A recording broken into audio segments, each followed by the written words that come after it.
Hello and welcome back to all dear students. Welcome to the amazing platform of online classes Career Planet. मैं आपकी chemistry mentor शैली ma'am और chapter continue हम कर रहे हैं सॉल्यूशंस.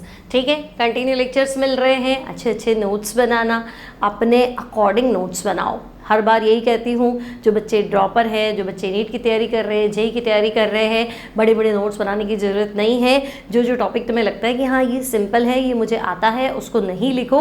जो लगता है कि मैं भूल जाऊँगा या ये फॉर्मूला है, उसको लिखो. ठीक है, कम से कम 2 रजिस्टर में पूरी केमिस्ट्री ख़त्म करने की कोशिश करो, ताकि लास्ट में बस वो 2 रजिस्टर को बार बार पढ़ते रहे.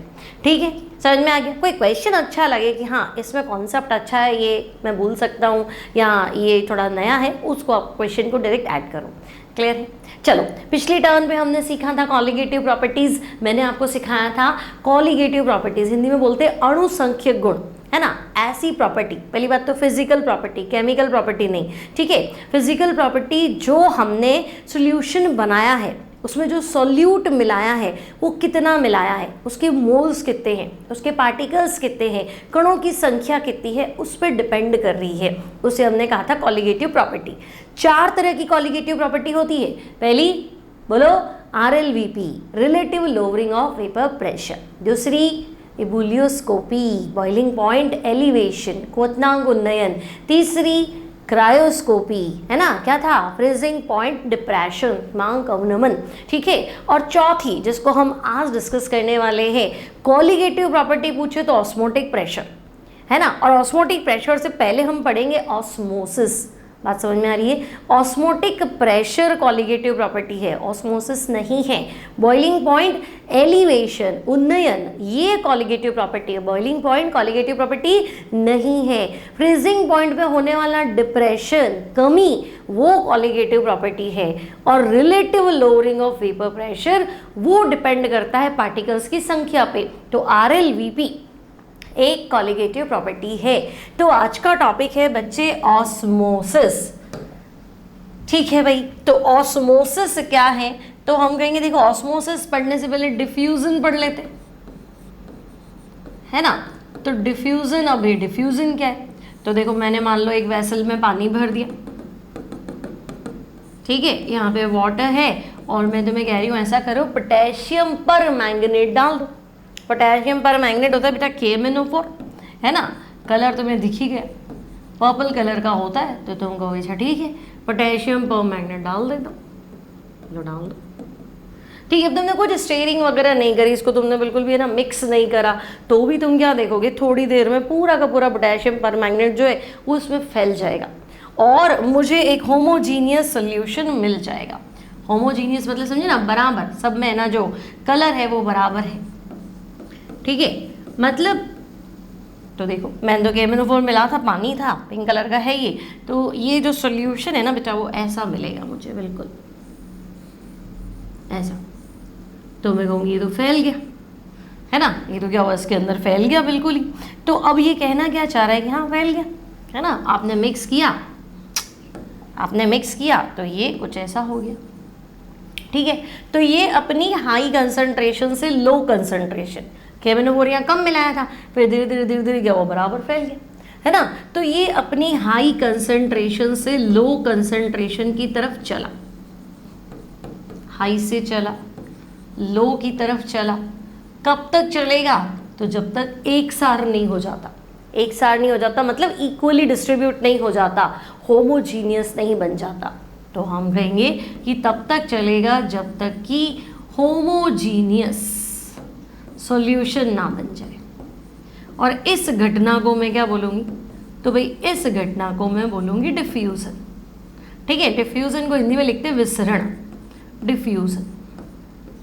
ठीक है, तो कोई भी सब्सटेंस का अपनी हाई कंसंट्रेशन से लो कंसंट्रेशन की तरफ चलना जब तक कि एक होमोजीनियस सॉल्यूशन ना बन जाए, है ना. मूवमेंट, ठीक है, मूवमेंट यानी चलना किसका, कोई भी पदार्थ का, एक सब्सटेंस का, कहाँ से कहाँ, हाई कंसंट्रेशन से लो कंसंट्रेशन. कब तक चलना, जब तक कि एक सार ना हो जाए, होमोजीनियस विलयन ना बन जाए, समांगी विलयन, होमोजीनियस सॉल्यूशन नहीं बन जाता. उस घटना को हम कहते हैं डिफ्यूजन. ठीक है, क्या ही टेंशन है, डिफ्यूजन है. तो फिर ऑस्मोसिस। तो बेटा ऑस्मोसिस में कुछ अलग चीज़ है। मान लो कि मैंने क्या किया, यहाँ मैंने पानी भर दी, ठीक है, मेरे पास सॉल्वेंट है, पानी मतलब क्या हुआ, सॉल्वेंट हुआ, है ना। और मैंने देखा कि भी मैं इसमें एक है ना किशमिश मिला लेती हूँ, है ना, किशमिश एक रेजिन मिला लेती हूँ, ठीक है। अब बेटा किशमिश के अंदर रेजिन में क्या है, तो मैं कहूँगी किशमिश तो स्वीट होती है, किशमिश समझते हो ना, रेजिन है ना, तो स्वीट होती है, उसके अंदर क्या है, शुगर सॉल्यूशन, ठीक है। लेकिन मैं देखती हूँ कि थोड़ी देर बाद में ये जो किशमिश है ये फूल जाती है, ठीक है ना। अब पानी होगा ही हुआ है, देखो, ठीक है। लेकिन थोड़ी देर बाद में मैंने क्या देखा कि ये फूल जाती है, थोड़ी फ्रेश नज़र आ रही है, तो देखो थोड़ी फ्रेश नज़र आ रही है ना कलर से, है ना, ये तो मैं कहूँगी हाँ ये तो बढ़िया लग रही, क्या है, ये जो रेजिन है ये फूल गई, मतलब स्वेलअप लिख दूँ, ठीक है भाई, स्वेलअप हो गया, है ना। अभी भी सॉल्वेंट बाहर ही, तो ये स्वेलअप क्यों हुई, पानी में सूखे मटर डाल दिए, चने डाल दिए, राजमा डाल दिए, किशमिश डाल दी, तो वो स्वेलअप हो जाते हैं, फूल जाते हैं, है ना। क्यों फूले, तो हम कहेंगे यार पानी इनकी बॉडी के अंदर चला गया होगा, और तो क्या ही होगा, पानी जो है वो इनकी बॉडी के अंदर चला जाता है, ठीक है। अब एक बार ये स्वेलअप हो जाएगी परफेक्ट, अपने परफेक्ट शेप में आएगी, इतना ही स्वेलअप हो सकता है, इतना ही पानी ले सकते हैं, ठीक है, उतनी स्वेलअप हो जाएगी, है ना। उसके बाद शुगर बाहर नहीं आएगा, इसकी जो बाहरी परत है, एक्सटर्नल मेम्ब्रेन है, वो सिर्फ पानी को अंदर आने की एंट्री दे रही है, शुगर सॉल्यूशन बाहर नहीं आएगा, ध्यान रखना। तो ये जो आउटर लेयर है बच्चा, ये जो बाहर की लेयर है, चाहे आप क्या बोलो, मैंने बोला सूखे मटर है, ड्राई ग्राम्स है, ड्राई पीस है, रेजिन है, राजमा है, चावल है, दाल है, जो भी अपन बोले, तो थोड़े से स्वेलअप हो गए पानी के अंदर, है ना, तो हम कहेंगे इनकी जो एक्सटर्नल लेयर है वो एसपीएम है।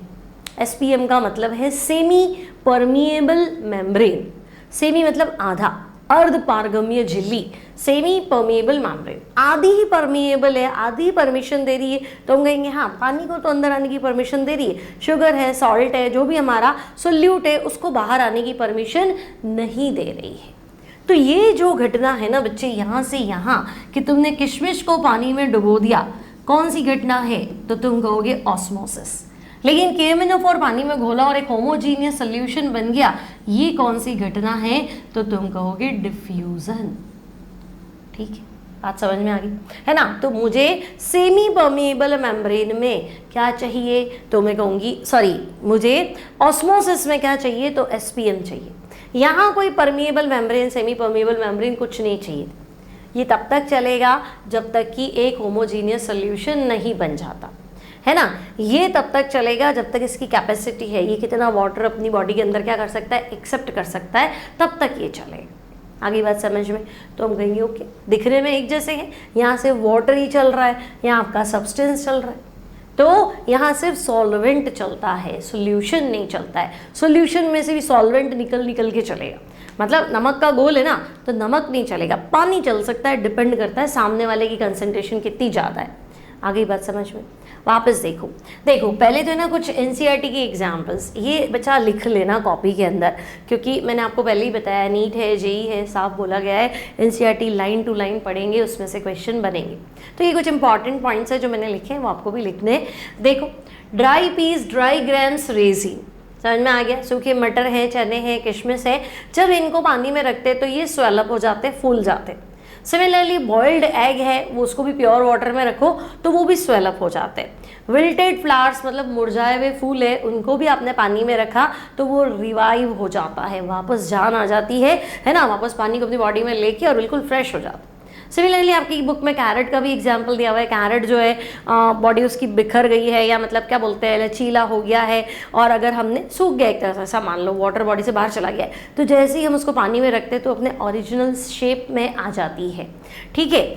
या फिर आप देखो कि कच्चे आम जो है, कैरी जो है, तो तुमने देखा होगा घर में मम्मी को, दादी को, नानी को, जो वो लोग अचार बनाते हैं, तो जो जिस चीज़ का अचार बनाते हैं, सब्जी का, मिर्ची का, कैरी का, तो वो अचार के ऊपर नमक डाल के रखते हैं। तो नमक डालने से क्या होता है कि जिस चीज़ का आप अचार बना रहे हो उसका पानी सारा बाहर आ जाता है, पानी निकालना ज़रूरी होता है। कोई भी चीज़ को सुखाना है तो उसका पानी पहले बाहर निकालो, क्योंकि सड़ेगा नहीं तो फिर सड़ने लग जाएगा। ठीक है, तो क्या बोलते हैं, कटे हुए फ्रूट्स जो रखते हैं उसमें भी नमक डाल के रखते हैं ताकि पानी बाहर आ जाए तो सड़ने के चांसेस कम हो जाएंगे।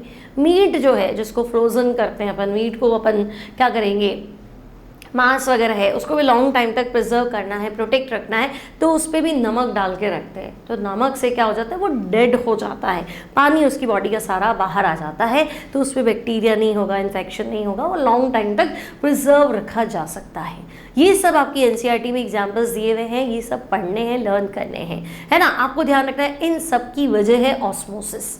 ऑस्मोसिस मतलब दिमाग में एक चीज़ फिक्स कर लो, एक बात को पकड़ लो कि वाटर अपनी हाई कंसंट्रेशन से लो कंसंट्रेशन की ओर चले, पानी जहाँ ज़्यादा है वहाँ से कम की तरफ चलेगा। अगर मैं सूखी हुई किशमिश को पानी में डाल दूँ तो बाहर का पानी उसकी बॉडी में आ जाएगा, और अगर एक फूली हुई किशमिश को नमक के पानी में डाल दूँ तो वही किशमिश जो है वो श्रिंक हो जाएगी, पिचक जाएगी, क्योंकि बाहर नमक का पानी है ना। तो पानी की कंसंट्रेशन जो स्वेलअप रेजिन है, फूली हुई किशमिश है, उसमें पानी ज़्यादा था तो वो बाहर आ जाएगा। क्लियर। ये एग्जाम्पल आपसे बोर्ड एग्जाम्स में भी पूछा हुआ है। 2 बॉइल्ड एग है विदाउट शेल, 2 उबले अंडे हैं विदाउट शेल। ठीक है, देखो 2 बॉइल्ड एग विदाउट शेल, एक को हमने रखा फ्रेश वाटर, ठीक है, 2 बॉइल्ड एग विदाउट शेल।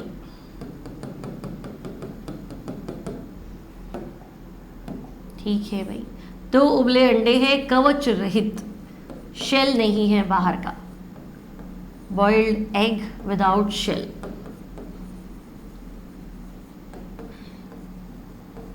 ठीक है, अब एक को तो हमने रखा प्योर वाटर में, डिस्टिल वाटर में, सॉल्वेंट मान लो, ठीक है, और एक को हमने रखा सेलाइन वाटर, सॉल्टी वाटर, नमक के पानी में।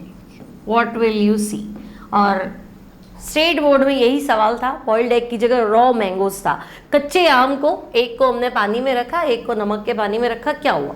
तो तुम क्या बताओगे कि भाई इनकी जो बाहरी परत है, इनकी ये जो एक्सटर्नल मेम्ब्रेन है, it behaves as semi permeable membrane. अब देखो यहाँ पानी है, बाहर सिर्फ पानी है, तो हमारे दिमाग में क्लियर है पानी जहाँ ज़्यादा होगा वहाँ से कम की तरफ चलेगा। Water will move from its high concentration to low concentration through SPM. तो हम कहेंगे हाँ, इसकी बाहर की जो झिल्ली है वो एसपीएम तो है, सेमी परमिएबल मेम्ब्रेन। तो तुम कहोगे भाई यहाँ पानी जो है वो इसकी बॉडी के अंदर चला जाएगा। ठीक है, तो बच्चे ये वाला एग जो है ये स्वेल अप हो जाएगा, फूल जाएगा, है ना। और पानी अगर बॉडी के अंदर चला गया तो उस घटना को एंड ऑस्मोसिस कहते हैं। ठीक है, वाटर अगर बॉडी के अंदर चला गया तो उस घटना को एंड ऑस्मोसिस, अंतः परासरण कहते हैं। सिमिलरली जब मैंने यहाँ सॉल्टी वाटर लिया तो अंदर सिर्फ पानी था, बाहर पानी में हमने बहुत सारा नमक डाल दिया, तो तुम क्या देखोगे पानी अंदर ज़्यादा है तो ये धीरे धीरे बाहर आना शुरू हो जाएगा। ठीक है, तो ये बेचारा क्या हो जाएगा, ये श्रिंक हो जाएगा, श्रिवल हो जाएगा। तो हम कहेंगे भाई ये तो श्रिंक हो गया, है ना, और पानी बॉडी से बाहर आ गया। इस घटना को एक्स ऑस्मोसिस कहते हैं। ठीक है, आगे बात समझ में। तो तुम्हें लिखना है एक जो बॉइल्ड एग है उसकी लेयर जो है, एक्सटर्नल लेयर, वो सेमी परमिएबल मेम्ब्रेन की तरह बिहेव करती है, मतलब सॉल्वेंट को एंट्री देगी, सॉल्यूट को एंट्री नहीं देगी। पानी को जाने देगी लेकिन पानी में नमक है, शुगर है, उसको नहीं जाने देगी, ऐसे। ठीक है, तो यहाँ एंड ऑस्मोसिस होगा, ये स्वेलअप हो जाएगा, फूल जाएगा। यहाँ एक्स ऑस्मोसिस होगा, ये श्रिवल हो जाएगा, सिकुड़ जाएगा। इतनी बात क्लियर है। अब आपके दिमाग में आता है कि ये मेम्ब्रेन का क्या चक्कर है। तो देखो भाई 3 तरह की मेम्ब्रेन है हमारे पास, है ना, 3 तरह की मेम्ब्रेन है बच्चों। हम कहेंगे देखो, एक तो सिंपल मेम्ब्रेन की बात करें, तो चाय की छलनी होती है ना, वैसी मेम्ब्रेन बना दो, तो वो है परमिएबल मेम्ब्रेन। ठीक है, परमिएबल मेम्ब्रेन जिसकी परमिशन है, वो किसी को भी मना नहीं करेगी, है ना। तो परमिएबल मेम्ब्रेन मतलब जिसमें से सॉल्यूट और सॉल्वेंट दोनों ही क्या कर सकते हैं, एंटर कर सकते हैं, है ना। तो परमिएबल मेम्ब्रेन जिसके अंदर से, थ्रू विच, वो मेम्ब्रेन जिसके अंदर से both solute and solvent solute भी एंट्री कर लेगा बच्चे और सॉल्वेंट भी एंट्री कर लेगा। Solute and solvent can enter, तो उसी में बोलूंगी परमिएबल मेम्ब्रेन, परमिशन है, कोई भी आ सकता है। सेकेंड है बेटा इम्परमिएबल मेम्ब्रेन। इम्परमिएबल मेम्ब्रेन, अब इम्परमिएबल मेम्ब्रेन से आप क्या समझे, तो तुम कहोगे वो मेम्ब्रेन जो through which, membrane through which neither solute, ना तो सॉल्यूट को आने देगी nor solvent, neither solute nor solvent can enter. ठीक है, तो इम्परमिएबल मेम्ब्रेन मतलब आने ही नहीं देना है, कोई नहीं आएगा, मना कर दो। ठीक है, हमारे को जो पढ़ना है, हमारे को तो फिक्स है ना कि भाई ऑस्मोसिस पढ़ना है, तो ऑस्मोसिस में हमारे पास एक ही मेम्ब्रेन है, एसपीएम, सेमी परमिएबल मेम्ब्रेन। ठीक है, तो हम कहेंगे सेमी परमिएबल मेम्ब्रेन। अब बेटा सेमी परमिएबल मेम्ब्रेन क्या, तो हम कहेंगे सेमी परमिएबल मेम्ब्रेन मतलब जो सॉल्वेंट को तो एंट्री देगी बट सॉल्यूट को एंट्री नहीं देगी। तो हम कहेंगे ठीक है, ऐसी मेम्ब्रेन जिसमें से क्या होगा, तो हम कहेंगे through which solvent can enter, solvent तो आना चाहिए, solvent can enter but solute does not, वो मेम्ब्रेन जिसमें से सॉल्वेंट तो आ जाएगा लेकिन सॉल्यूट नहीं आएगा, उसे हम कहेंगे सेमी परमिएबल मेम्ब्रेन, और आप लिखो उसको एसपीएम, सेमी परमिएबल मेम्ब्रेन यानी कि एसपीएम। क्लियर, इतनी बात क्लियर। अब ये जो सेमी परमिएबल मेम्ब्रेन है ना, इसको किससे कंपेयर करें, कहाँ देखी आपने सेमी परमिएबल मेम्ब्रेन, कहाँ देखी आपने, तो हम कहेंगे देखो जो भी चीज़ पानी में डालते हैं और वो स्वेलअप हो जाती है, फूल जाती है, मतलब उसकी बाहरी परत सेमी परमिएबल मेम्ब्रेन है। देखिएगा नेचुरल तो है, तो नेचुरल आप बोलोगे देखो जो भी एनिमल मेम्ब्रेन है ना, जो भी एनिमल मेम्ब्रेन है वो एसपीएम है, सेमी परमिएबल मेम्ब्रेन है।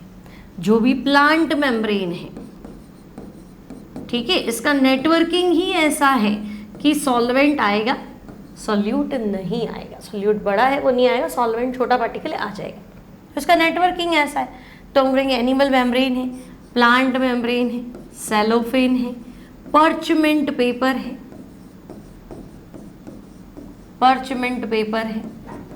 ना, पर्चमेंट पेपर हमने बनाया है, बिल्कुल इसी तरह का बनाया है, ऐसा ही नेटवर्किंग बनाया है कि वो सेमी परमिएबल मेम्ब्रेन की तरह बिहेव करे। और तुमसे पूछे कि नहीं हम कैसे बना सकते हैं, कोई केमिकल बताओ, तो तुम बताओगे अगर हमें बनानी है तो सेल्यूलोज एसीटेट से जो मेम्ब्रेन बनेगी वो एसपीएम होगी, या फिर तुम बताओ कॉपर फेरोसाइनाइड, इसको भी यूज़ कर सकते हैं सेमी परमिएबल मेम्ब्रेन बनाने में। अगर आप सेमी परमिएबल मेम्ब्रेन बनाना चाहते हो तो सेल्यूलोज एसीटेट का यूज़ करो, पोटेशियम फेरोसाइनाइड K4FeCN6, दिख रहा है ना अच्छे से ये, ठीक है, कोई दिक्कत नहीं, समझ में आ गया। वापस देखो, हमने आज स्टार्ट किया है फोर्थ कॉलिगेटिव प्रॉपर्टी, है कि नहीं, चौथी colligative property, fourth colligative property osmosis. मैंने कहा ऑस्मोसिस पढ़ने से पहले डिफ्यूजन के बारे में जान लो, तो डिफ्यूजन विसरण, हिंदी में डिफ्यूजन को बोलते हैं विसरण। तो हम कहेंगे डिफ्यूजन कोई भी सब्सटेंस का चलना, मूव करना हाई कंसंट्रेशन से लो कंसंट्रेशन की ओर, तब तक चलेगा जब तक कि एक होमोजीनियस सॉल्यूशन नहीं बन जाता, इस घटना को हम डिफ्यूजन बोलते हैं। फिर हमने देखा कि जब हम पानी में रेजिन डाल देते हैं, हम किशमिश डाल देते हैं, तो थोड़ी देर बाद वो स्वेलअप हो जाती, फूल जाती। तो हमने देखा पानी जो उसकी बॉडी के अंदर गया, फूल गई तो वापस सिकुड़ नहीं रही है ना, और नमक के घोल में डाल दूंगी तो वो सिकुड़ जाएगी, श्रिवल हो जाएगी, श्रिंक हो जाएगी, तो पानी उसकी बॉडी से बाहर आएगा। तो पानी बॉडी के अंदर जा रहा है, पानी बॉडी के बाहर आ रहा है, मतलब सॉल्वेंट को चलने दिया जा रहा है, सोल्यूट को नहीं चलने दिया जा रहा है। तो ऑस्मोसिस ऐसा ही फिनोमिनन है जिसमें सॉल्वेंट तो चलता है, सोल्यूट नहीं चलता है। और ऐसी परमिशन कौन देता है? तो ये परमिशन देता है SPM, semi permeable membrane. Second example मैंने तुम्हें बताया था, देखो 2 बॉइल्ड एग है। अच्छा, ये डेली लाइफ के एग्जाम्पल मैंने तुम्हें बताई थी, ये तो तुम्हें क्लियर है, कोई दिक्कत नहीं है ना, कि नमक अचार डालने से पहले नमक क्यों डालते हैं, उसका पानी बाहर निकालने के लिए एक्स ऑस्मोसिस कराया जाता है ताकि लॉन्ग टाइम तक उसको प्रिजर्व किया जा सके। फिर ये ड्राई ग्राम, ड्राई पीस, रेजिन वाला पता है, बॉइल्ड एग वाला भी पढ़ ही रहे हैं। विल्टेड फ्लावर्स, मुरझाए हुए फूलों को फ्रेश पानी में डाल देंगे तो वो रिवाइव कर जाते हैं। फिर ये 2 बॉइल्ड एग वाला बता दिया, अगर फ्रेश वाटर में रखेंगे ना बेटा, प्योर वाटर, फ्रेश वाटर, तो एंड ऑस्मोसिस होगा, और सॉल्टी वाटर में रखेंगे तो एक्स ऑस्मोसिस होगा। ठीक है, फिर मैंने आपको कहा था 3 तरह की मेम्ब्रेन है, देखो, परमिएबल, इम्परमिएबल और सेमी परमिएबल। परमिएबल जो सोल्यूट सॉल्वेंट दोनों को एंट्री दे देगी, इम्परमिएबल जो मना कर देगी कोई नहीं आएगा, सेमी परमिएबल जो कहेगी सॉल्वेंट तो आ सकता है, कोई दिक्कत नहीं है, बट सॉल्यूट को नहीं आने दूंगी। ठीक है भाई, सेमी परमिएबल मेम्ब्रेन किसकी बनी हो सकती है? तो हम कहेंगे सारी एनिमल मेम्ब्रेन, प्लांट मेम्ब्रेन आपकी एसपीएम ही होती है। सेलोफेन, पार्चमेंट पेपर, ये हम यूज़ करते हैं लैब में, ये भी एसपीएम की तरह बिहेव करते हैं। और बनानी है तो केमिकल्स आपके पास है, cellulose acetate, semi synthetic polymer. Cellulose तो नेचुरल है, बहुलक है, पॉलीमर है, और एसिटेट तो आप एसिटिक एनहाइड्रेट से रिएक्ट कर रहे हो, तो this is semi synthetic polymer का एग्जाम्पल है। और पोटेशियम फेरोसाइनाइड, K4FeCN6, इनका प्रयोग कर सकते हैं एसपीएम बनाने के लिए। अब नई चीज़ ध्यान रखना, इंपॉर्टेंट चीज़ है, नई चीज़ है, ब्लड वेसल्स या आरबीसी बोल दो। ठीक है, ब्लड सेल्स है, आरबीसी जो है 0.9% पे, मतलब उनकी कंसंट्रेशन 0.9, और बाहर नमक का घोल है वो भी 0.9% है, तब तो ना तो नमक का घोल आरबीसी में जाएगा, और ना आरबीसी जो है, आरबीसी भी क्या है, बाहर की परत, तो उसकी भी एसपीएम है, ना ही वो उसका पानी जो है वो बाहर आएगा, बराबर रहेगा। लेकिन अगर बाहर का सोल्यूशन 0.9% से कम कंसंट्रेशन का है, ध्यान से सुनना मेरी बात, इंपॉर्टेंट है, आरबीसी रेड ब्लड कॉर्पसल्स समझते हो, और यहाँ मैंने रखा 0.9% वेट बाय वॉल्यूम, मतलब 100 ml में 0.9 ग्राम घुला हुआ है नमक। ठीक है, 0.9 ग्राम से कम कंसंट्रेशन, तो बेटा कंसंट्रेशन कम मतलब पानी ज़्यादा। सोचो, मैंने 2 गिलास शरबत बनाया है ना, एक में मैंने पानी तो मैंने बराबर लिया, एक में शरबत कम डाला और एक में शरबत ज़्यादा डाला है, तो अब मैं पूछूँ लो पानी का बराबर है या पानी ज़्यादा का है, तो तुम क्या बोलोगे? जो हल्का दिख रहा है ना मैडम, वहाँ पानी कम है ना, सॉरी पानी ज़्यादा है, और जो गहरा दिख रहा है ना, वहाँ पानी क्या है, कम, लेकिन मैंने तो पानी बराबर लिया था। तो जो चीज़ तुम मिला रहे हो, जो तुम सॉल्यूट मिला रहे हो, उस पर भी तो डिपेंड करेगा कंसंट्रेशन पर यूनिट एरिया, कितना मेरे पास वाटर मॉलिक्यूल है। तो तुम कहोगे हाँ, अगर सॉल्यूट कम बोलते हैं, कंसंट्रेशन कम है, तो पानी ज़्यादा है, डाइल्यूशन है। तो अब मैं यही बात बता रही हूँ कि 0.9% पे मुझे कोई दिक्कत नहीं थी, ना तो आरबीसी श्रिंक होने वाली थी, ना पानी बॉडी के अंदर आने वाला था, बराबर है। लेकिन अगर तुमने आरबीसी को ऐसे सॉल्टी सॉल्यूशन में रखा है, सलाइन सॉल्यूशन में रखा है, नमक के घोल में रखा है, जिसकी कंसंट्रेशन 0.9 से क्या है, कम है, तो बेटा कंसंट्रेशन कम है मतलब वाटर ज़्यादा है। अब हमारे दिमाग में तो क्लियर है कि वाटर जहाँ ज़्यादा है वहाँ से वहाँ जाएगा जहाँ पानी कम है, तो बाहर पानी ज़्यादा है तो वो आरबीसी के अंदर चला जाएगा, है ना। ये सवाल बन सकता है आपका मेडिकल में, ध्यान रखना। तो अब तुम क्या बताओगे, पानी बॉडी के अंदर चला जाएगा तो वो स्वेल अप हो जाएगी, क्लियर। अगर मैं आरबीसी को, देखो इसका क्वेश्चन बना के लिखो, थोड़ा अच्छा रहेगा तुम्हारे लिए, है ना। हम इसके 3 क्वेश्चन बना लेते हैं, ठीक है। मेरे पास है आरबीसी और ये बाहर का सॉल्यूशन,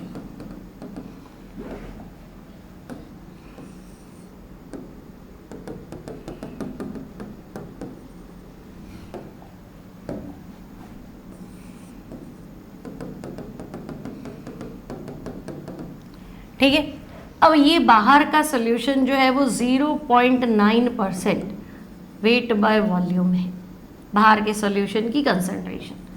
सॉल्ट मान लो, सॉल्टी सॉल्यूशन, लेकिन मेरे पास सॉल्टी सॉल्यूशन की कंसंट्रेशन है। अब यहाँ जो है, ये जो मेरा सॉल्टी सॉल्यूशन है, इसकी कंसंट्रेशन 0.9% वेट बाय वॉल्यूम से कम है, लेस देन, ठीक है। और यहाँ जो सॉल्टी सॉल्यूशन है बेटा, इसकी कंसंट्रेशन 0.9% वेट बाय वॉल्यूम से क्या है, ज़्यादा है। इतनी बात क्लियर है ना। और तीनों में मैंने क्या रखा है, आरबीसी रखी है। आरबीसी समझते हो, लाल रक्त कणिका, रेड ब्लड कॉर्पसल्स, ठीक है। अब क्या करें, तो हम कहेंगे देखो 0.9% तो इनकी खुद की भी कंसंट्रेशन है ना। पानी में किशमिश तो डाली है, लेकिन पानी में उतनी शक्कर भी मिलाई, तो तुम कहोगे कि शक्कर वाला पानी है मतलब सोल्यूशन है, और उतनी शुगर है जितनी किशमिश के अंदर भी शुगर है, तो अब कौन पानी ज़्यादा कहाँ है, तो हमें कहीं थी जितनी शुगर की मिठास है उतनी बाहर पानी की भी मिठास है, तो फिर तो कोई नहीं चलेगा, है ना। अगर मैं सूखी हुई किशमिश को शहद में डुबो दूँ तो फूल जाएगी क्या, तो तुम कहोगे नहीं फूलेगी, उल्टा हो सकता है सिकुड़ जाए, है ना, क्योंकि बाहर भी शुगर कंसंट्रेशन हाई है, अंदर भी शुगर कंसंट्रेशन हाई। तो इस बार मैंने वाटर लिया ही नहीं, मैंने तो सोल्यूशन लिया। अब एक चीज़ तुम अपने दिमाग में क्लियर रखो कि कंसंट्रेशन और डाइल्यूशन इनवर्स होता है। क्या बेटा, कंसंट्रेशन और डाइल्यूशन इनवर्स होता है। डाइल्यूशन मतलब तनुता, कंसंट्रेशन मतलब सांद्रता। मतलब अगर कोई सोल्यूशन बहुत कंसंट्रेटेड है, अगर तुम्हें शरबत दिख रहा है कि तो बिल्कुल गाढ़ा शरबत है, इसका मतलब पानी कम है। और किसी ने शरबत ला के दिया, बिल्कुल तुम्हें लग रहा है ये क्या है, बिल्कुल कलर ही नहीं है इसमें, तो इसका मतलब पानी ज़्यादा है, ठीक है। तो डाइल्यूशन मतलब वाटर ही है ना, तो तुम कहोगे अगर कंसंट्रेशन ज़्यादा है मतलब पानी उसके अंदर क्या है, कम। और बेटा कंसंट्रेशन कम है, इसका मतलब पानी क्या है, ज़्यादा है। कंसंट्रेशन कम, वाटर मोर। और हमारे दिमाग में क्लियर है कि वाटर का अपनी हाई कंसंट्रेशन से लो कंसंट्रेशन की तरफ एसपीएम द्वारा मूवमेंट जो है दैट इज ऑस्मोसिस। तो हम कह रहे हैं कि देखो आरबीसी की खुद की कंसंट्रेशन भी 0.9, अभी 0.9 ही क्यों लिया है, क्योंकि इसकी खुद की कंसंट्रेशन भी 0.9% वेट बाय वॉल्यूम होती है। और आपने बाहर भी ये लिखा, तो आप लिखोगे नो मूवमेंट, है ना तो ये सिकुड़ने वाली है, न ये क्या होगी, स्वेल अप, कुछ नहीं होगा, क्योंकि दोनों क्या है, बराबर पे रुके हुए। अब यहाँ देखो, यहाँ आप कह रहे हो बाहर की कंसंट्रेशन 0.9% से कम है, तो बेटा कंसंट्रेशन कम है मतलब पानी ज़्यादा है, ऐसे पकड़ लो। कंसंट्रेशन 0.9% से कम है मतलब वाटर ज़्यादा है, और वाटर ज़्यादा है तो वो तो ज़्यादा से कम की तरफ चलेगा। तो यहाँ क्या देखेंगे कि पानी आरबीसी के अंदर चला गया, तो बच्चे ये हो गया एंड ऑस्मोसिस। इसको बनाएंगे नोट्स में, चाहे आता है नहीं आता, इसको बनाएंगे, ये बहुत इंपॉर्टेंट है। एंड ऑस्मोसिस मतलब आरबीसी जो है वो क्या हो जाएगी, तो बेटा वो स्वेलअप हो जाएगी, ठीक है। यहाँ क्या होगा, तुम कहेंगे कुछ नहीं होगा। यहाँ आओ, यहाँ क्या होगा, तो तुम कहोगे देखो बाहर की कंसंट्रेशन 0.9% से ज़्यादा है, कंसंट्रेशन ज़्यादा है मतलब पानी कम, तो बाहर पानी कम है तो भाई इसका वाटर बाहर आएगा। तो वाटर बाहर आना मतलब एक्स ऑस्मोसिस, है ना। और आरबीसी जो है वो श्रिंक हो जाएगी, ठीक है। ये इंपॉर्टेंट है नीट जेई वाले बच्चों के लिए, थोड़ा ध्यान से पढ़ना। हट जाती हूँ मैं, स्क्रीनशॉट ले लिया करो आप, ठीक है। यहाँ तक कोई दिक्कत नहीं, समझ में आ गया, इसको नोट्स में डालेंगे, ठीक है। चलो, तो अब कॉन्सेप्ट तो क्लियर है कि वाटर हाई कंसंट्रेशन से, वाटर अपनी हाई कंसंट्रेशन से जहाँ पानी कम है वाटर की लो कंसंट्रेशन की तरफ चलेगा, बीच में एसपीएम हो, ठीक है। लेकिन एग्जामिनर आपको अलग तरीके से पूछेगा, वो कहेगा लो ऑस्मोसिस डायरेक्शन दे दो, है ना, ऑस्मोसिस की दिशा बता दो, तो हम कहेंगे ठीक है ऑस्मोसिस की डायरेक्शन बतानी है, आप क्या करो यहाँ सॉल्वेंट ले लो, ठीक है भाई। यहाँ मैंने सॉल्वेंट ले लिया, यहाँ आप सॉल्यूशन ले लो,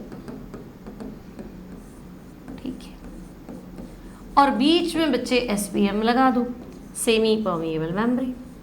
बोलो कौन कहाँ चलेगा, यहाँ सॉल्वेंट है या सॉल्यूशन है, कौन कहाँ चलेगा। तो बेटा यहाँ सॉल्वेंट है, मान लो पानी, सॉल्वेंट है मतलब वाटर है।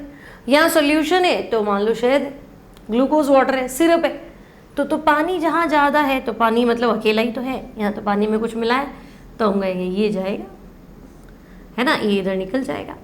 तो अगर मैं तुम्हें पूछूं कि लो डायरेक्शन बताओ, डायरेक्शन ऑफ ऑस्मोसिस बताओ,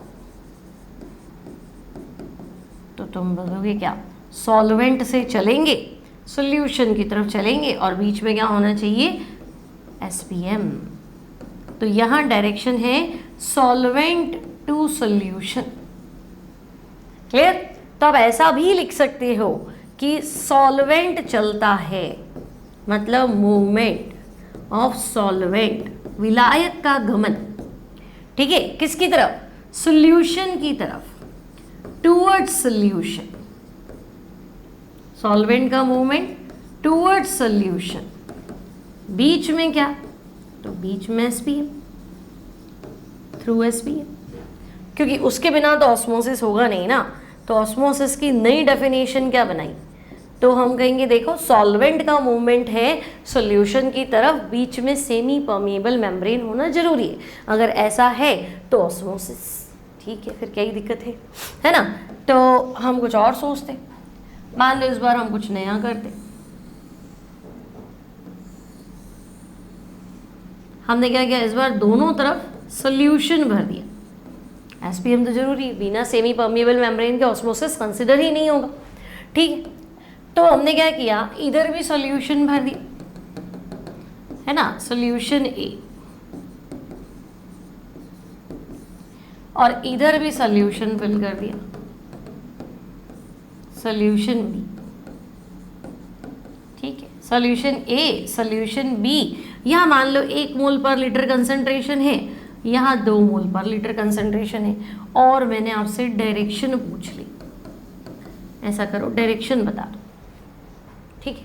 सोचो भाई, यहाँ तो सॉल्वेंट था या सॉल्यूशन था, तो यहाँ वाटर था तो वाटर ही चलेगा, उसमें तो मेरे को दिमाग लगाना नहीं था। लेकिन यहाँ भी सॉल्यूशन है, यहाँ पे भी सॉल्यूशन है। फिर सोचो 1m और 2m, 1m मतलब 1 मोल पर लीटर और 2m मतलब 2 मोल पर लीटर। ये भी शरबत है, ये भी शरबत है, लेकिन ये तो गहरा है और ये हल्का है।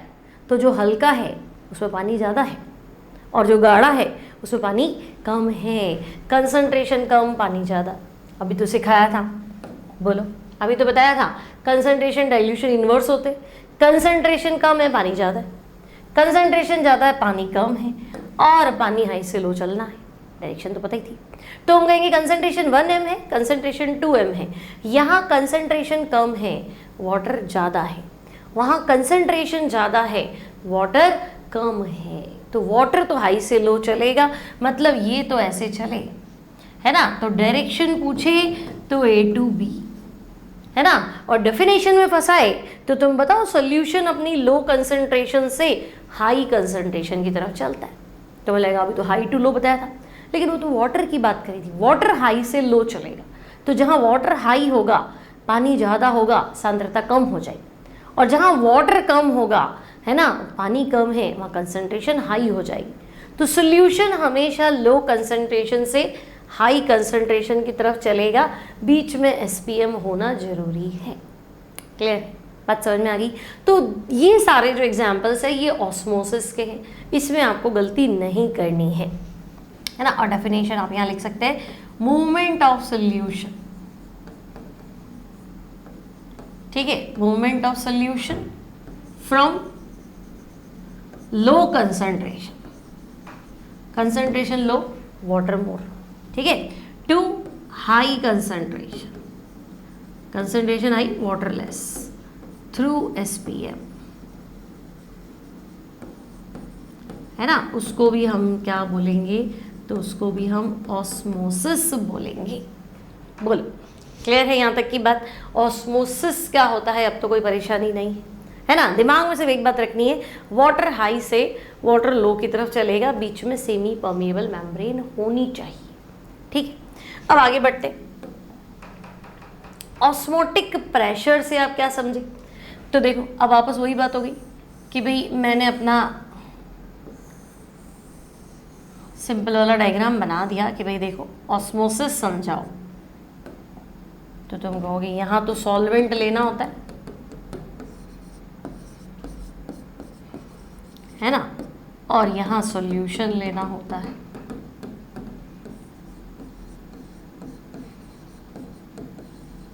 बीच में क्या होती है, तो बीच में होती है सेमी परमिएबल मेम्ब्रेन। अब इसको मैं दो तरीके से समझाता हूँ। भरना वही है मुझे, है ना, फिल मैं वही करूँगी भाई, सॉल्वेंट और सोल्यूशन, और बीच में सेमी परमिएबल मेम्ब्रेन, उसमें कोई मनाही नहीं है।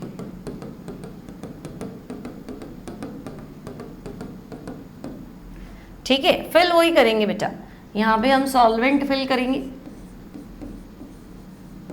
यहाँ हम सोल्यूशन फिल करेंगे, और बीच में सेमी परमिएबल मेम्ब्रेन होनी चाहिए। ठीक है, कोई दिक्कत नहीं। अब क्या है, तो तुम कहोगे हमें तो पता ही है डायरेक्शन, ये यहाँ जाएगा। ठीक है, मान लो गेट है, हम गेट को धक्का देंगे और हम चले जाएंगे। तो हम गेट को धक्का देंगे, है ना, फोर्स क्या करेंगे, अप्लाई करेंगे पर यूनिट एरिया। धक्का देंगे तो फोर्स तो लगाएंगे ना, एक पर्टिकुलर एरिया पे हम क्या करेंगे, फोर्स लगाएंगे, प्रेशर लगाएंगे। तो सॉल्वेंट सोल्यूशन में जाना चाहता है एसपीएम के द्वारा, तो फोर्स तो लगाएगा, है ना, पर यूनिट एरिया वो जितना फोर्स लगाएगा उस प्रेशर को मैं क्या कह दूंगी, ऑस्मोटिक प्रेशर, और हम पाई से डिनोट करते हैं। ठीक है, तो तुम क्या बताओगे, प्रेशर अप्लाइड बाय, प्रेशर कौन लगा रहा है, तो हम कहेंगे solvent, pressure applied by solvent, pressure applied by solvent. ठीक है, कहाँ प्रेशर लगा रहा है, एसपीएम पे सॉल्यूशन में जाने के लिए। तो pressure applied by solvent to enter in solution through SPM. ठीक है, इस प्रेशर को हम क्या बोलेंगे, तो भाई इसको हम बोलेंगे ओपी, ओवर पावर नहीं, ऑस्मोटिक प्रेशर। आगे बात समझ में, कोई दिक्कत नहीं है। इतना पढ़ के ओवर पावर तो हमें बनना है, 2025 का नीट का पेपर है ना। रोज मोटिवेशन की ज़रूरत उन बच्चों को होती है जो लेज़ी होते हैं, आलसी होते हैं, है ना, बार बार अपने लक्ष्य को भूल जाते हैं। ठीक है, जो डिसिप्लिन्ड होता है, जो सिस्टमैटिकली स्टडी करता है, जो कंसिस्टेंटली पढ़ता है, लगातार प्रयास करता है, सतत प्रयास करता है, उसको रोज़ मोटिवेशन की ज़रूरत नहीं। कभी कभी उसको याद दिलाना पड़ता है, कभी कभी हम भूल जाते हैं, तो उसको याद दिलाना, बेटा अपन नीट की तैयारी कर रहे हैं, अच्छे से पढ़ लेना, है ना। बहुत कीमती साल है, पहला ड्रॉप है, दूसरा ड्रॉप है, फ्रेशर है, तो बहुत इंपॉर्टेंट है, समय की इंपॉर्टेंस सबसे ज़्यादा है। ठीक है, तो अच्छे से पढ़ लेना, अच्छे अच्छे नोट्स बना लेना, और मतलब जो भी पढ़ा, ऑस्मोसिस पढ़ा, तो एग्जाम में ऑस्मोसिस आया, ऑस्मोटिक प्रेशर आया, तो इसका क्वेश्चन तो मैं बना के मानूंगा। इतनी तैयारी कर लेना, पीएचडी नहीं करनी है उसके अंदर, लेकिन इतना करना है कि एनसीईआरटी पूरे सॉल्व हो जाए, है ना। जो भी आपका स्टडी मॉड्यूल है, जो भी कोचिंग का मॉड्यूल कर रहे हैं, वो मॉड्यूल के क्वेश्चन मुझसे बन जाए। नहीं बनते तो कमेंट बॉक्स में डाल देना, और वीडियो अच्छा लगे तो लाइक कर देना। ठीक है, चलो वापस आती हूँ मैं। सॉल्वेंट है, सोल्यूशन है, तो तुमने कहा ठीक है ना, ये यहाँ चलेगा, इस पर प्रेशर लगाएगा, उस प्रेशर को हम ऑस्मोटिक प्रेशर बोलेंगे। ठीक है, तो मैंने कहा हाँ ठीक है, दरवाजा है ना, धक्का दे दूंगी तो खुल जाएगा, मैं चली जाऊँ। ओके, कितना फोर्स लगाया मैंने, अब ये मैं कैसे मानूं, मैंने तो फोर्स लगा दिया, है ना। अब मैंने कितना फोर्स लगाया वो मुझे कैसे पता चले कि मैंने इतने एरिया पे इतना न्यूटन फोर्स लगाया। प्रेशर क्या होता है, फोर्स अपॉन एरिया। ठीक है, 1 मीटर स्क्वायर, 1 सेंटीमीटर स्क्वायर पे तुमने इतना न्यूटन फोर्स लगा दिया, तो हम कहेंगे हाँ ठीक है, बात तो सही है। कैसे पता करें, तो ऐसा करते, जितना मैं फोर्स लगा रही हूँ कि दरवाज़ा खुल रहा है, आप विपरीत दिशा से फोर्स लगा लो कि ना खुले। मशीन लगा लो, मशीन में आपने ऐसी मशीन लगा दी कि भाई ये दरवाज़ा नहीं खुलना चाहिए, और मैं कितना भी जोर लगाऊं और वो नहीं खुल रहा है, इसका मतलब दोनों जने बराबर चल रहे, है ना। और मैंने इससे ज़्यादा फोर्स लगा दिया तो खुल ही जाएगा। तो वो मशीन जो है वो माप देगी, है ना, एग्जैक्ट मेजरमेंट दे देगी कि हाँ भाई इतना फोर्स आपने लगाया है इतने एरिया पे। तो सिमिलरली मुझे पता है यहाँ जाएगा, तो मैं यहाँ एक्सटर्नल प्रेशर लगा लेती हूँ, है ना। यहाँ जो है ना बेटा वो पी एक्सटर्नल, बाहरी दाब। ठीक है, ये इसमें जा रहा था, ये प्रेशर क्या था, ऑस्मोटिक प्रेशर पाई। अब मैं कह रही हूँ ये तो आएगा, आप कह रहे हो नहीं आने देंगे, रोकेंगे, तभी तो पता चलेगा कि इसको रोकने के लिए वो कितना प्रेशर लगा। तो बार है ना, तुम्हें मिलेगा, न्यूमेरिकल करोगे, सोल्यूशन का ऑस्मोटिक प्रेशर इतना है, तो तुम्हें लगेगा सोल्यूशन थोड़ा ना चलता है, चलता तो पानी है, उसका क्यों ऑस्मोटिक प्रेशर बता रहे हो। तो भाई चलता तो ये है, वो रोकेगा तो सही है ना। मैं इसको कैसे मापूंगी, उसका ऑस्मोटिक प्रेशर, है ना, कि भाई ये रोक लेगा इतने प्रेशर से इस इस पर इतना प्रेशर लगाऊंगी तो ये रुक जाएगा, तो ये इसका ऑस्मोटिक प्रेशर। ऐसे तो P एक्सटर्नल है ना, वो प्रेशर जो इसको क्या करे, रोक दे। लगाना कहाँ है, सॉल्यूशन वाली साइड में। तो एक्सटर्नल प्रेशर, बाहरी दाब है ना, एक्सटर्नल प्रेशर कहाँ लगाया है, तो तुम कहोगे सॉल्यूशन वाली साइड में। तो external pressure applied on solution side, ठीक है, सॉल्यूशन वाली तरफ हमने बाहरी दाब लगाया है, एक्सटर्नल प्रेशर लगाया है टू प्रिवेंट, हम रोकना चाहते हैं, to prevent the entrance of solvent, entrance of solvent in solution through SPM, क्योंकि अगर आपने SPM नहीं लिखा तो बात बिगड़ जाएगी, है ना। तो ये ऑस्मोटिक प्रेशर नहीं है, ये ऑस्मोटिक प्रेशर के बराबर है, ठीक है। इक्वल टू क्या होगा, तो will be equal to osmotic pressure. Solution की साइड लगाया गया, विलियन की तरफ लगाया गया वो बाहरी दाब, external pressure applied toward solution side, ताकि सॉल्वेंट की, विलायक की विलियन में प्रवेश को रोक ले, सॉल्वेंट की एंट्रेंस सॉल्यूशन में रोक ले SPM के थ्रू। तो वो प्रेशर भी ऑस्मोटिक प्रेशर के क्या होगा, बराबर होगा। क्लियर है यहाँ तक। अब हम कहेंगे चलो ऑस्मोटिक प्रेशर भी क्लियर है कि भाई चलो रोकना है या नहीं रोकना है ना। आपकी बुक में ये डायग्राम बना के समझाया हुआ है। देखो ये इस तरह से फनल ले लिया, यहाँ आपकी लगी हुई है सेमी परमिएबल मेम्ब्रेन, ठीक है। अंदर आपने भर दिया है सॉल्यूशन, मान लो आपने शुगर सिरप भर दी, छोटी क्लास में भी डायग्राम पढ़ा होगा कि शुगर सिरप भर दी और बाहर पूरा पानी है, ठीक है। तो तुम्हें तो पता है सॉल्वेंट सॉल्यूशन में चलता है, तो ये तो अंदर जाएगा। अब ये अंदर जाएगा तो इसकी हाइट बढ़ेगी, ठीक है ना। तो प्रेशर कैसे मापते थे, हाइट के रिस्पेक्ट में ही तो मापते थे। ये पानी अंदर गया तो क्या ही हो जाएगा, हाइट ही तो बढ़ेगी। तो height into density into gravitational acceleration HdG, है ना, वो क्या है, तो वो प्रेशर है। हम ऐसे ही तो मापते हैं, एटमॉस्फेरिक प्रेशर को भी हम ऐसे ही तो मापते हैं, ठीक है। अब आपके पास है बच्चे van't Hoff equation, van't Hoff equation to calculate osmotic pressure, van't Hoff equation to calculate osmotic pressure यानी कि पाई, ठीक है। अब वेंट हॉफ कहना क्या चाह रहा है, तो बेटा वेंट हॉफ क्या कह रहा है, according to van't Hoff, van't Hoff कह रहा है कि ऑस्मोटिक प्रेशर और सॉल्यूशन का कंसंट्रेशन डायरेक्टली प्रोपोर्शनल, मतलब जितनी सूखी हुई किशमिश डालोगे ना, पानी उतना तेजी से उसके अंदर क्या करेगा, एंट्री करेगा, और आपको उसको रोकने के लिए उतना ही प्रेशर लगाना पड़ेगा।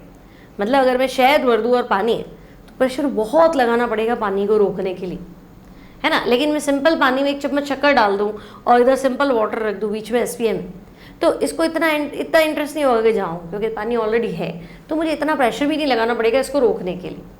तो greater the concentration of solution greater will be osmotic pressure. आई बात समझ में। और फिर तुम्हें पता है टेम्परेचर, प्रेशर टेम्परेचर डायरेक्टली, तो टेम्परेचर जितना ज़्यादा होगा ऑस्मोटिक प्रेशर भी उतना ही ज़्यादा होगा। क्लियर है। तो pi proportional to T, pi proportional to T और पाई प्रोपोर्शनल टू C, तो पाई प्रोपोर्शनल टू CT, ठीक है। वापस देखते हैं इसको, रोको।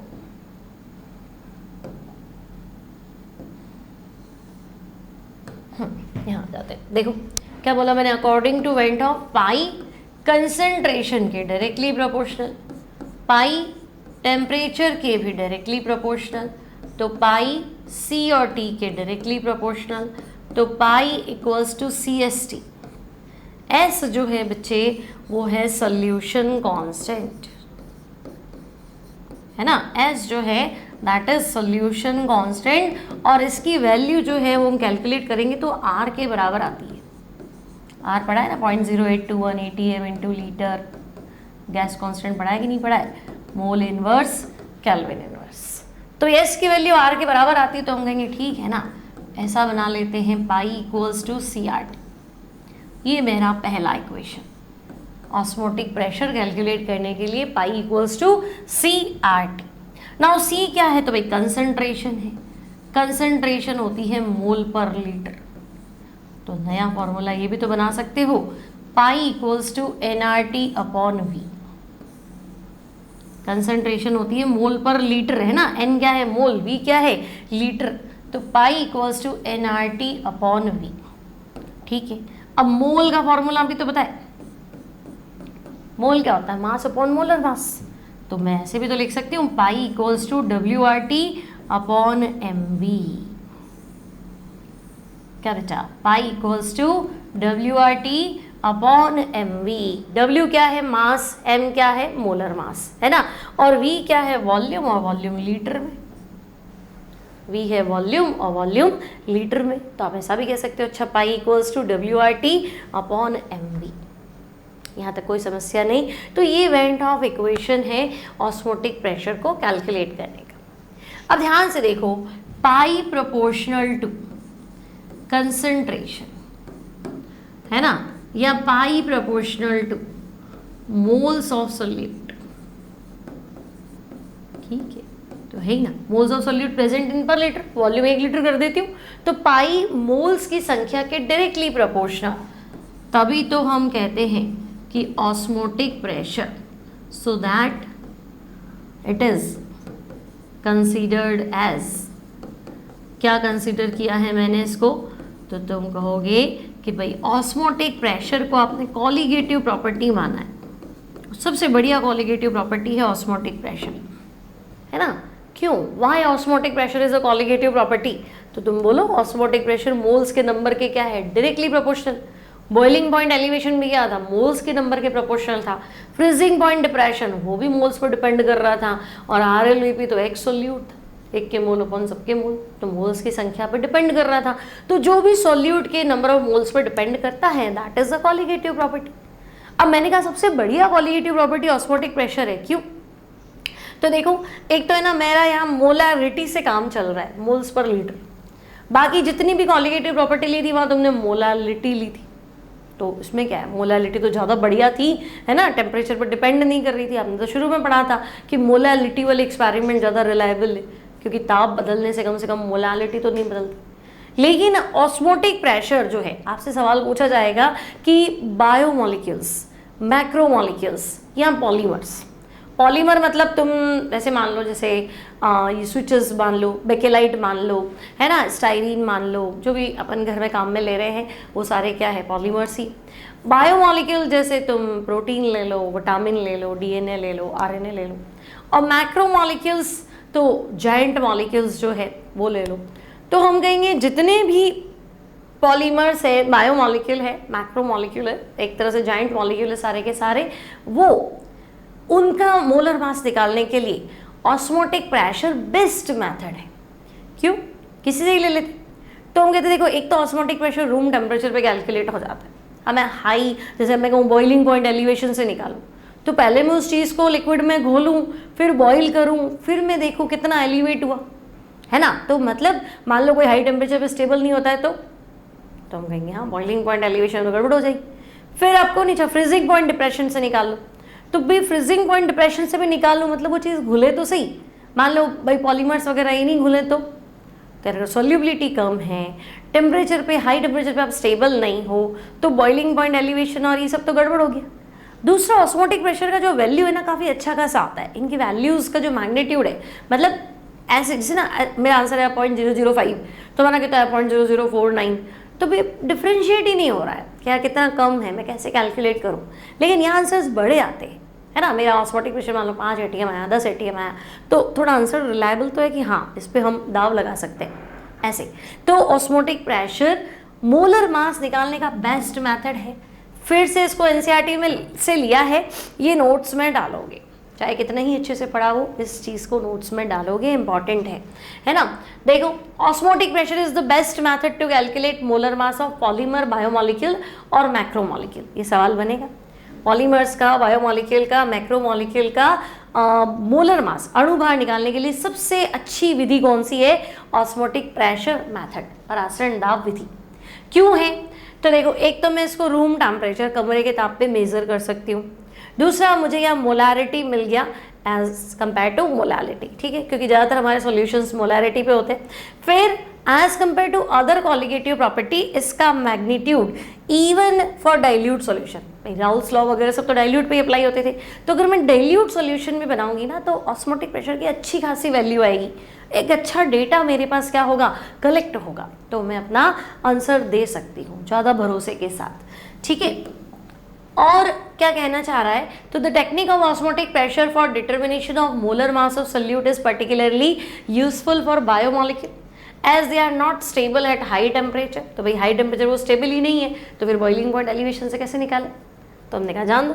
और कुछ पॉलीमर्स है उनकी सोल्यूबिलिटी भी कम है, तो सोल्यूबल ही नहीं होगा तो मैं कैसे बताऊंगी, है ना। हम कॉलिगेटिव प्रॉपर्टी क्या पढ़ते हैं कि हम नॉन वॉलेटाइल सॉल्यूट को घोलते, तो घोलेगा तो घोलोगे ना, घुलता ही नहीं है, सॉल्यूबल ही नहीं है, तो उनके लिए ऑस्मोटिक प्रेशर जो है that is a good method. आगे बात समझ में।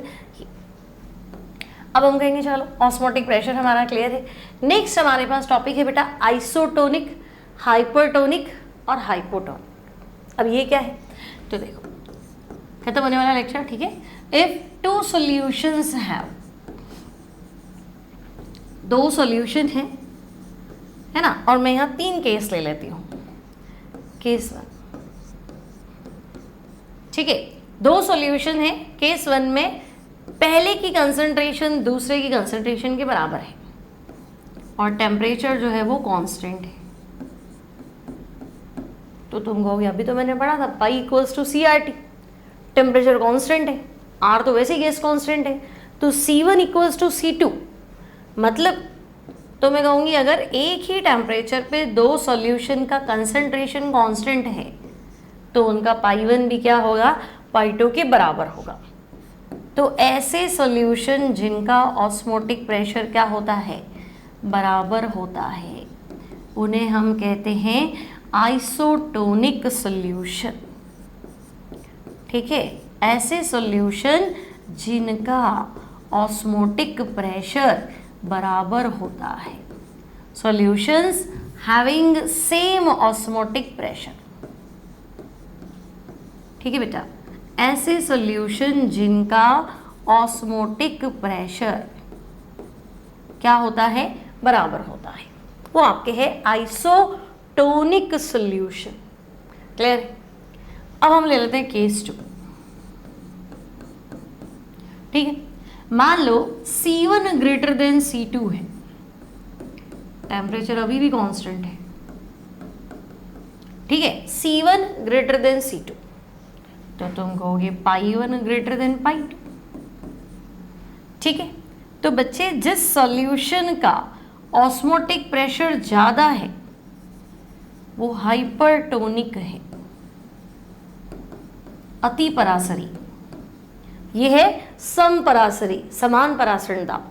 अति परासरी, अति हो गया, ज़्यादा हो गया, है ना।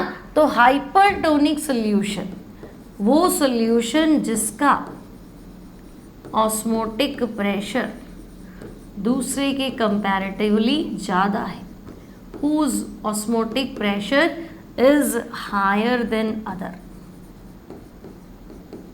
ठीक है। ऐसा सॉल्यूशन जिसका ऑस्मोटिक प्रेशर दूसरे के कंपैरेटिवली ज़्यादा है वो आपका हाइपरटोनिक है। और केस 3, तो अगर एक हाइपरटोनिक है तो दूसरा वाला क्या होगा? हाइपोटोनिक होगा, है ना। तो ऐसा सॉल्यूशन जिसका ऑस्मोटिक प्रेशर क्या है? कम है, hypotonic solution, whose osmotic pressure is less। ऐसा सॉल्यूशन जिसका ऑस्मोटिक प्रेशर क्या है? कम है, वो हाइपोटोनिक है, ज़्यादा है वो हाइपरटोनिक है, और बराबर है तो आइसोटोनिक है। क्लियर है? यहाँ कोई टेंशन नहीं। आगे बढ़ते हैं। अब देखो रिवर्स ऑस्मोसिस। अब रिवर्स ऑस्मोसिस ना एक घटना है ना, नाम से ही क्या लग रहा है? तो तुम कहो कि ऑस्मोसिस का रिवर्स कर दिया, ठीक है। डेली लाइफ में घरों में देखा आपने, है ना, आरओ सुना क्या बेटा? आरओ सुना है आपने? घरों में आरओ लगा होता है कि नहीं लगा होता है ना? जहाँ खारे पानी की समस्या है वहाँ तो सबसे ज़्यादा। ठीक है, रिवर्स ऑस्मोसिस आरओ। ठीक है, ऑस्मोसिस का उल्टा मतलब मान लो यहाँ सॉल्टी वाटर है, ठीक है, यहाँ नमक का पानी, यहाँ सॉल्टी वाटर, और दूसरी तरफ फ्रेश वाटर है। ठीक है भाई, एक तरफ सॉल्टी वाटर, एक तरफ फ्रेश वाटर। अब क्या दिक्कत है? तो हम कहेंगे वाटर सॉल्वेंट सॉल्यूशन की तरफ चलेगा, एसपीएम होना चाहिए, तो ये तो और खराब हो जाएगा, फ्रेश वाटर ही मेरा कम हो जाएगा। तो हम कहेंगे ये चलेगा ना, और ये प्रेशर लगाएगा, वो प्रेशर ऑस्मोटिक प्रेशर। आपको रोकना है तो यहाँ एक्सटर्नल प्रेशर लगा दो बराबर, जितना ये लगा रहा है उतना तुम भी लगा लो, रुक जाएगा, वो तुम्हारा ऑस्मोटिक प्रेशर। और अगर उससे ज़्यादा लगा दिया तो ये तो रुक जाएगा, उल्टा यहाँ से पानी यहाँ चला जाएगा भाई, है ना भाई। अगर मैंने यहाँ पे दरवाजा है, मैं फोर्स लगाया था खुल जाता था, तुमने कहा नहीं मैं विपरीत दिशा में फोर्स लगाऊंगा तो ये नहीं खुलेगा, बराबर कर दो तो नहीं खुलेगा। अब तुम उससे भी ज़्यादा लगा दोगे तो भाई उल्टा ही खुल जाएगा, है ना। ऐसी हाइपोथेटिकल कंडीशन है कि वो उल्टा ही खुल जाएगा, ज़्यादा फोर्स लगाओगे तो क्या होगा। तो हम कहेंगे हम तो रोकने के लिए बराबर ही कर रहे थे, ये तो उल्टा पड़ गया, होता है ना दाव उल्टा पड़ जाना, तो ये दाव उल्टा ही तो पड़ा है। तो अब क्या बताओगे कि ये तो उल्टा चल गया, है ना। तो व्हेन एक्सटर्नल प्रेशर, बाहर का दाब, ठीक है, एक्सटर्नल प्रेशर मोर देन, पिछली बार आपने लिखा था इक्वल, ऑस्मोटिक प्रेशर जितना वो लगा रहा है उसको इक्वल करो ताकि रुक जाए। अब आप कह रहे हो नहीं, external pressure more than osmotic pressure, more than osmotic pressure, ठीक है, वो आपने अप्लाई किया, इज अप्लाइड। कहाँ अप्लाई किया? तो आपको दिख रहा है आपने सॉल्यूशन वाली साइड लगाया है, टुवर्ड्स सॉल्यूशन साइड। देन तो क्या हुआ? तो हम कहेंगे प्रोसेस ऑफ ऑस्मोसिस उल्टा हो गया, process of osmosis is reversed, उल्टा ही पड़ गया हमारा दाव। ऑस्मोसिस की पूरी घटना क्या हो गई? उल्टा हो गया, है ना। उल्टा यहाँ फ्रेश वाटर और आ रहा है, पानी वेस्ट नहीं करना है ना, यहाँ डाल दो, वेस्ट थोड़ा करना है, ठीक है। ये तो परासरण की क्रिया व्युत्क्रम हो गई ना, व्युत्क्रम परासरण पलट ही दिया आपने। मतलब तो तुम कहोगे मतलब pure solvent from solution, pure solvent from solution move towards solution, sorry towards solvent through SPM। SPM लिखना जरूरी, through SPM, ठीक है। तो ये आपका प्रोसेस ही उल्टा हो गया, तो इसको हम कह रहे हैं रिवर्स ऑस्मोसिस। भाई क्या यूज है इसका? तो बेटा इसका यूज है खारे पानी को मीठे पानी में बदलना, डीसलाइनेशन ऑफ सॉल्टी वाटर, ठीक है। सॉल्टी वाटर, नमक के पानी में से सलाइन बाहर निकाला, नमक बाहर निकालना, है ना। लवणीय जल का विलवणीकरण, सॉल्टी वाटर लवणीय जल, डीसलाइनेशन सॉल्ट बाहर निकालना, विलवणीकरण, ठीक है। तो ये एक और कॉन्सेप्ट था रिवर्स ऑस्मोसिस। क्लियर है? यहाँ तक भी कोई दिक्कत नहीं है। अब हम कुछ क्वेश्चंस देख लेते हैं भाई, अब एग्जाम में क्वेश्चन कैसे फंसेंगे ऑस्मोसिस वाले, फटाफट देख। पहला question, osmotic pressure of 0.2 molar solution of urea. तो बेटा कंसंट्रेशन है तुम्हारे पास 0.2 मोलर, ठीक है, एट 300 केल्विन। टेम्परेचर है तुम्हारे पास 300 केल्विन। आर की वैल्यू तुम्हें दी हुई है, फाइंड क्या करना है? Osmotic pressure. बोलो कर लोगे? क्या फॉर्मूला सोचा दिमाग में? क्या आया? पाई दिया हुआ है, पाई निकालना है, CT दिया हुआ है तो पाई इक्वल्स टू CRT, ठीक है। तो C कंसंट्रेशन 0.2, R कितना है? 0.082। अब देखो इसको लगभग लमसम 1/12 लिख सकते हैं। बोर्ड एग्जाम है तो एग्जैक्ट चुपचाप वैल्यू लिखना, है ना। बाकी तुम देखो आंसर दूर दूर है तो उसको 1/12 लिख सकते हैं। और टेम्परेचर कितना है 300। स्कूल एग्जाम में मत करना बच्चों, नंबर नहीं आएंगे फिर बोलना मत, ठीक है। तो अब क्या करूँ, देखो 0 0 उड़ा दूँ, 6 हो जाएगा और ये 5 हो जाएगा। तो लमसम 5 ATM होगा, 5 से थोड़ा कम ही आना चाहिए क्योंकि 1/12 से थोड़ा ज़्यादा होता है। तो 5 के आसपास आंसर ढूंढ लो ना, तो 5 के आसपास आंसर पहला। क्लियर? तो ये इसका शॉर्ट ट्रिक है, ध्यान रखेंगे। नेक्स्ट देखो, how are osmotic pressure of 6% urea pi 1 और 6% ग्लूकोज पाई 2 एक दूसरे से रिलेटेड है, ठीक है। अब आप कह रहे हो भाई इधर तो है यूरिया, इधर है ग्लूकोज, 6% का मतलब है बेटा वेट बाय वॉल्यूम, है ना। 6% मतलब वेट तो तुम मान लो 6 ग्राम और वॉल्यूम मान लो 100 ml, और हमारे फॉर्मूले में तो लीटर था, तो 0.1 लीटर। अब यहाँ पे भी आपको 6% बोला है, तो वेट 6% W/V, तो वेट तुम यहाँ पे भी 6 ग्राम लो और वॉल्यूम 100 ml लो, यानी कि 0.1 लीटर ही लेना है, ठीक है। तो अभी तक तो वेट बाय वॉल्यूम सेम लग रहा है, लेकिन कंसंट्रेशन देखनी थी, मास अपॉन मोलर मास। तो क्या यूरिया और ग्लूकोज का मोलर मास सेम है क्या? तो हम कहेंगे नहीं भाई, यूरिया का फॉर्मूला तो NH2CO NH2, तो इसका अणु भार तो 60 है। और ग्लूकोज के मोलर मास की बात करूँ बेटा, C6H12O6, तो इसका मोलर मास तो 180 है। तो C अलग अलग हो गया ना, है ना। अगर मैं यहाँ निकालूँ पाई यूरिया, तो देखो पाई यूरिया फॉर्मूला क्या है, तो तुम कहोगे WRT/MB। RT को मत छेड़ो, W कितना है 6, है ना, 6 RT, और वॉल्यूम भी मत छेड़ो, परसेंट है, और यहाँ कितना है 60।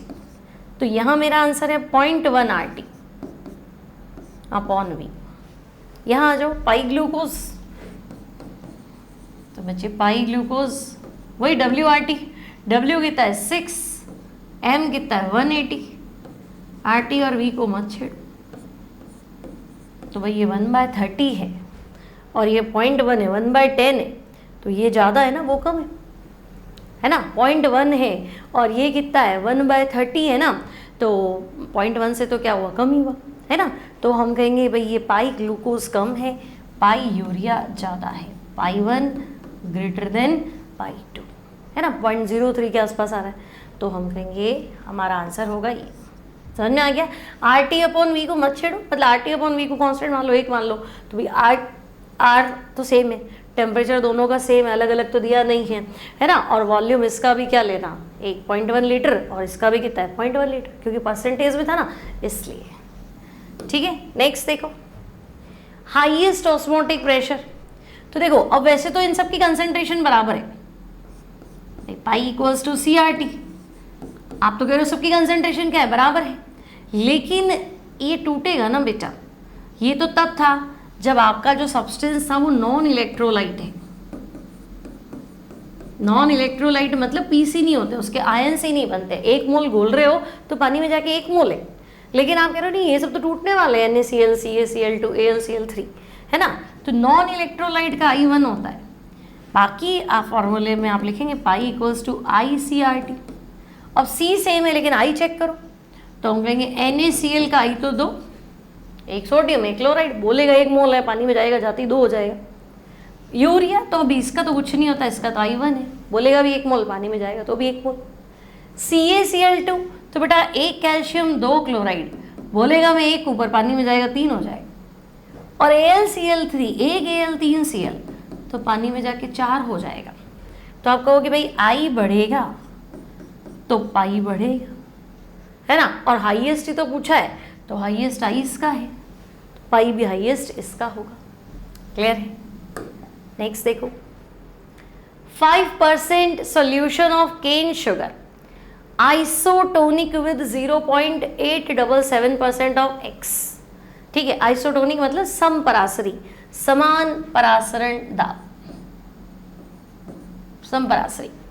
तो तुम कह रहे हो कि भाई इधर तो है पाई शुगर इक्वल्स टू क्या है, पाई पता नहीं कौन सा कंपाउंड है X, तो हम कहेंगे देखो W1RT upon M1V1 equals to W2RT upon M2V2। ठीक है, अब क्या करें, तो RT तो सेम है, दोनों सेम टेम्परेचर पे। W1 तो बेटा 5%, 5 ग्राम ले लो। शुगर का मोलर मास है ना, शुगर क्या, C12H22O11, तो शुगर का मोलर मास होता है 342। ठीक है, और वॉल्यूम कितना है, वॉल्यूम 0.1। इधर आ जाओ, तो W2 कितना परसेंट है, 0.877। ठीक है, मोलर मास तो भाई M2, वॉल्यूम इधर भी 0.1। अब 0.1 तो तुम वैसे ही हटा दो। ठीक है, तो M2 क्या आ रहा है, तो भाई M2 आ रहा है मेरे पास 342 मल्टीप्लाई विद 0.877 डिवाइड बाय 5। ठीक है, अब इसको चेक कर लो, कितना आ रहा है ये, 6 4, तो 68 का 80%, तो 68 से तो कम आएगा। 68.4 को 0.8 से मल्टीप्लाई करिए, 1 से ज़्यादा से मल्टीप्लाई करते तो मेरा आंसर 68 से ज़्यादा जाता। 0.877 मतलब 87%, तो 68 का 87% 68 से तो कम ही होगा, तो मेरा आंसर 68 से कम होना चाहिए। तो मेरे को कैलकुलेशन करनी नहीं है, और तुम करके चेक कर लेना, ये आना चाहिए। क्लियर, और देखते हैं क्या है हमारे पास। नेक्स्ट देखो, osmotic pressure of solution, temperature है 27 डिग्री सेंटीग्रेड। तो भाई टेम्परेचर 27 और कैल्विन में बदले तो 300 कैल्विन पे, क्योंकि ऑस्मोटिक प्रेशर में टेम्परेचर चाहिए होता है ना। अब इसने क्या किया, 6 ग्राम यूरिया लिया, 18 ग्राम ग्लूकोज लिया और 34.2 ग्राम सुक्रोज लिया और सॉल्यूशन बना दिया 500 ml। अब देखो, हमारा फॉर्मूला था पाई इक्वल्स टू CRT या फिर pi equals to NRT upon V। अब तुम कह रहे हो तो 3 चीज़ें मिलाई, तो तीनों के मोल जोड़ दो, ऑस्मोटिक प्रेशर है ना, N1 plus N2 plus N3, तीनों को मिला के सॉल्यूशन तो एक ही बनाया, तो सबके मोल्स को ऐड कर दो, है ना। N क्या है, टोटल मोल, तो टोटल मोल में 3 चीज़ें है ना, तीनों ले लो। अब सॉल्व करो, तो पाई इक्वल्स टू N1 सबसे पहले क्या मिलाया, 6 ग्राम यूरिया, तो भाई 6/60, यूरिया का मोलर मास कितना 60, प्लस N2 18 ग्राम ग्लूकोज, तो भाई ग्लूकोज का मोलर मास 180, और 34.2 ग्राम शुगर, तो 34.2 अपॉन 342। ठीक है, RT, तो R की वैल्यू मैंने तुम्हें कहा था 1/12 रख लेना। टेम्परेचर इसने बोला ही है 300 और total volume 500, temperature 300 total volume 500।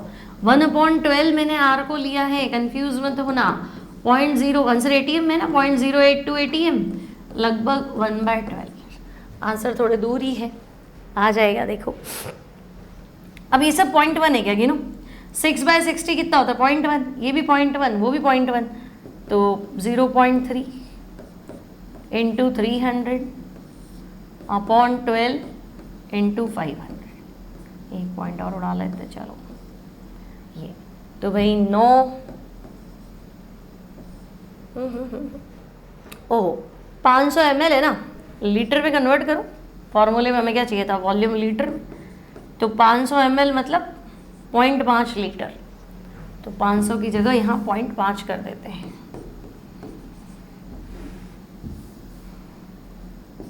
सही है, यहाँ 0.5 कर दिया। अब बोलो पॉइंट तो वैसे ही उड़ा दें, है ना, 3 और ये हो गया 4, तो 300/20 आ रहा है,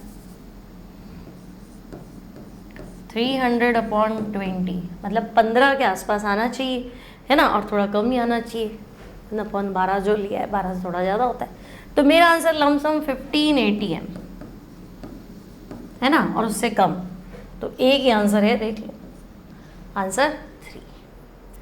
क्लियर, तो ये थे हमारे ऑस्मोटिक प्रेशर, ऑस्मोसिस और ऑस्मोटिक प्रेशर के न्यूमेरिकल। ठीक है, समझ में आ गया अच्छे से, लंबी तो नहीं थी क्लास, और थी तो पूरा ऑस्मोसिस ऑस्मोटिक प्रेशर खत्म हो गया, है ना। अब हमारे पास बची है abnormal values of colligative property, azeotropes, hydrogen peroxide का वॉल्यूम स्ट्रेंथ, हालांकि एनसीईआरटी में नहीं है बट क्वेश्चंस मिलेंगे आपको एग्जाम में, तो उसको भी हम इसी चैप्टर में लेके डिस्कस कर लेंगे। वीडियो अच्छा लगे तो प्लीज़ लाइक कर दीजिए, फ्रेंड्स, जूनियर्स और जो भी आपके मिलने वाले हैं उनके साथ शेयर कर लीजिए, ताकि थोड़ा कंपटीशन बढ़े। कंपटीशन बढ़ने से क्या होता है, पढ़ने का और ज़्यादा मोटिवेशन मिलता है, स्पिरिट मिलता है ना।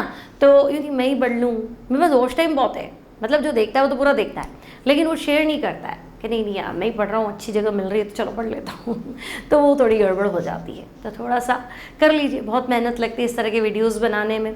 मिलती हूँ नेक्स्ट टाइम नेक्स्ट क्लास में। Till then take care and bye bye.